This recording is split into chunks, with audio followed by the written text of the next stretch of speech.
Okay, so let's talk about November. If, in fact, Democrats are not paying attention to the polls, in which case most Americans do not want this health care bill, midterm elections could just be a slaughter. Well, right now, as we sit here today, if the election were held, it's not a question of whether Republicans would pick up seats in the midterm elections. It's just a question of how many. Right. If they do push forward on this health care bill in this way, I do think that it is possible that the Republicans could take back the House and possibly the Senate. I think those are long shots, and they're going to have a long way to go. But I do think it's possible. Well, apparently there was a meeting behind closed doors a couple of nights ago where Axelrod had a PowerPoint thing, and he said, okay, these are the talking points. This is how you sell it.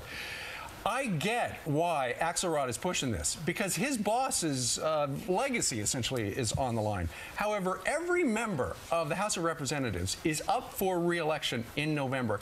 Every one of those jobs are on the line, and it seems like if the public is overwhelmingly opposed to this, and the majority are, they like the idea of fixing it. They just don't like this thing. They think it's a stink bomb.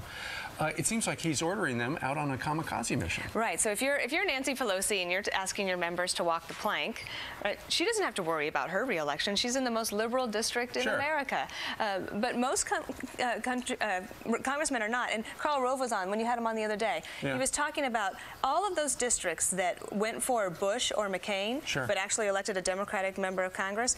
Those people are in a lot of danger, and those are the seats that can flip the House. And Speaker Pelosi is really asking these congressional Democrats to ignore national polls. I mean, if you look at constituents, the Rasmussen poll makes it clear that people don't want it. Only 20% strongly favor the president's health care reform, 22% somewhat favor it, 12% somewhat oppose, and 41% strongly oppose.